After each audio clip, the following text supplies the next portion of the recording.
আজ কথা বলবো এই রকমই এক ব্যবসা নিয়ে, যেখানে দেখা যায় রাস্তার মোড়ে মোড়ে ছেলেরা দাঁড়িয়ে থাকে ফুচকার দোকান দিয়ে। তেমনই গুটি কয়েক হাতে গোনা মেয়ের সংখ্যাও রয়েছে এই ফুচকার দোকান নিয়ে। বিএড পাশ করা এক মেয়ে চাকরি না পেয়ে ফুচকার দোকান দিয়েছে, এবং সেই দোকান নিয়ে রয়েছে তার দু চোখ ভরা স্বপ্ন।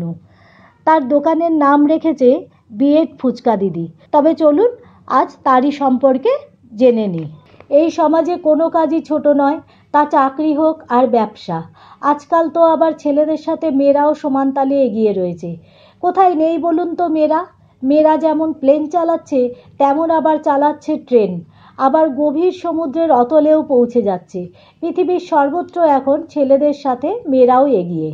আজ যার কথা বলছি তার নাম প্রিয়সী ঘোষ। বাড়ি রানাঘাটে। গত পয়লা বৈশাখ অর্থাৎ 15ই এপ্রিল সে একটি ফুচকার দোকানের উদ্বোধন করেছে। দোকানটি হলো রানাঘাট ইলেকট্রিক সাপ্লাইয়ের ঠিক উল্টো দিকে।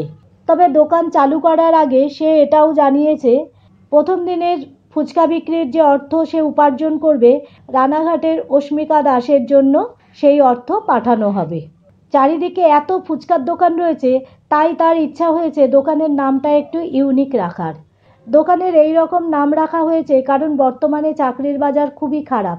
তার কথায়, চাকরি বাকরি নেই, বিএড করেছি, করে বসে আছি, সেই জন্য ভাবছি এই নামটা ব্যবহার করা, যাতে দোকানের নামটা একটু ইউনিক হয়।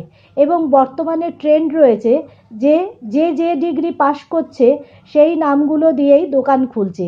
আপাতত সেই রকমটাই আমারও। তাকে যখন আবারও প্রশ্ন করা হয় যে সে চাকরির জন্য কি অ্যাপ্লাই করছে, তখন সে উত্তরে জানায়, ওটা তো চেষ্টা চলছে। বর্তমানে আপনারা সকলেই জানেন যা অবস্থা চাকরির। তবে তার দোকান খোলা থাকে বিকাল 4টা থেকে রাত 10টা পর্যন্ত। এছাড়াও সে একজন সঙ্গীত শিল্পী, মুক্তমঞ্চে গান গায়। এর সাথে সে এটাও জানায়, মুক্তমঞ্চে গান গেয়ে সে যা উপার্জন করে তা দিয়ে সে সমাজসেবামূলক কাজ করতে পারছে না, কম পড়ে যাচ্ছে, দরকার আরও অর্থের। এছাড়াও সে একটি এনজিওর সাথে যুক্ত, যার নাম সর্বজয়া নারী পরিবার। এই এনজিওকে নিয়ে অসহায় মানুষের পাশে থাকার জন্য সে এই ব্যবসা শুরু করেছে, যাতে সেই অসহায় মানুষগুলোর মুখে একটু হাসি ফোটাতে পারে। এবং ভবিষ্যতে দুটো সামাজিক বড় স্বপ্নও রয়েছে তার। তবে এই মুহূর্তে দাঁড়িয়ে সে সেই স্বপ্নের কথা কাউকে জানাতে চাইছে না। তবে সে জানিয়েছে যে এই ব্যবসা থেকে সে যদি সাফল্য অর্জন করতে পারে, তবে সেই স্বপ্নের কথা সকলের সাথে শেয়ার করে নেবে। বর্তমানে এসএসসির যা অবস্থা, তাতে চাকরির আশা নেই বললেই চলে। এবং খুব সম্প্রতি প্রায় 26,000 স্কুল শিক্ষক তাদের চাকরি হারিয়ে আজ প্রায় সর্বশান্ত। তাই তার এই উদ্যোগ, অর্থাৎ ফুচকার দোকান। আর ফুচকার দোকানটা এতটাই সুন্দর করে বানানো, যেখানে ফুচকার সেই লোভনীয় জল রাখার জন্য প্রয়োজন নেই কোনো হাঁড়ি রাখার। এই ছোট্ট ঠেলা গাড়িটার মধ্যেই সব ব্যবস্থা করা হয়েছে। তার কথায়, আমি যতটুকু চেয়েছিলাম তার থেকেও বেশি ভালো করে বানিয়ে দিয়েছে।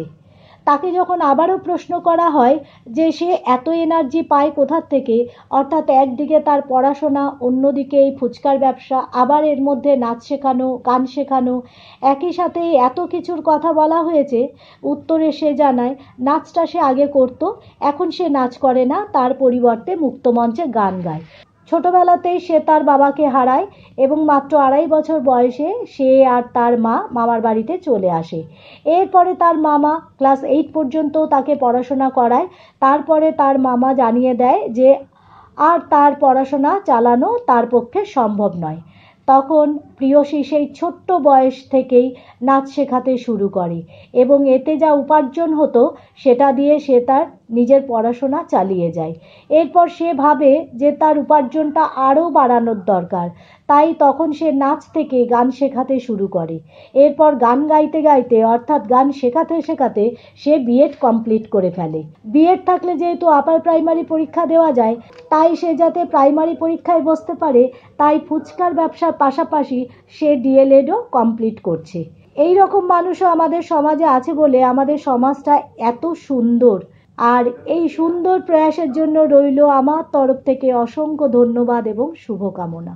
প্রিয়সী তার ফুচকার দোকান নিয়ে কি বক্তব্য রেখেছেন সেটাই আপনাদের এখন শোনাবো। তাহলে চলুন শুনে নিই তার মুখ থেকেই।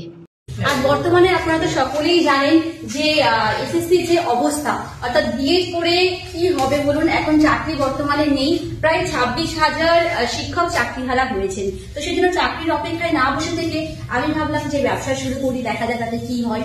তো সেই জন্য কিন্তু এত সুন্দর একটা কার্ড আমি বানিয়েছি। আর আমি সত্যি বলছি, এত সুন্দর দাদাভাইরা বানিয়ে দেবে আমি ভাবতেও পারিনি। ঠিক আমার মনের মতোই হয়েছে, আর মনের যেটুকু ছিল তার থেকে আরো বেশি কিছু পেয়েছি। আর কার্ডটা এত সুন্দর তোমাদের সকলকে দেখাচ্ছি।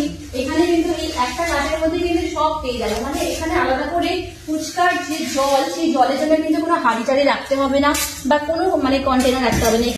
নাচটা আগে করতাম, এখন মুক্ত মঞ্চে গান গাই।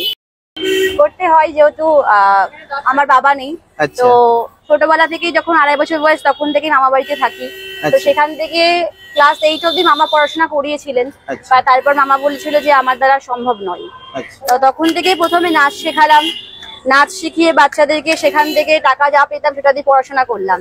তারপর আরো ভাবলাম নিজের মানে উপার্জনটা বাড়াতে হবে, সেই জন্য নাচ থেকে চলে আসলাম সরাসরি গানে, সঙ্গীত শিল্পী হয়ে গেলাম যাতে পেমেন্টটা বাড়ে। তারপরে গান গাইতে গাইতে বিএড করা, তারপর বিএড করে এখন বর্তমানে চাকরির যা অবস্থা, তো সেই জন্য গানের প্রোগ্রাম চলছে, পাশাপাশি ভাবছি আর একটা কিছু করতে, যেহেতু সমাজ সেবা করছি, একটা এনজিও করেছি তৈরি মেয়েদেরকে নিয়ে। আর তো সেই জন্যই এই ব্যবসাটা শুরু করা, যাতে আরো এগিয়ে যাওয়া যায়।